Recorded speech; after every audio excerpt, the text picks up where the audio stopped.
多謝。好咁多位傳媒朋友你好，咁我哋今次係呢一個行動裏面呢，就第3次咧做一個嘅新聞嘅發佈啦。咁我哋就頭2次嘅發佈就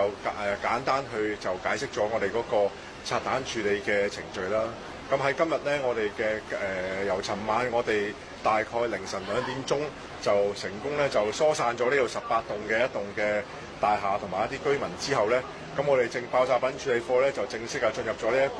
一個2次大戰未爆嘅空投炸彈嘅炸彈處理程序嘅嚇。咁我哋咧就呢個炸彈處理程序咧就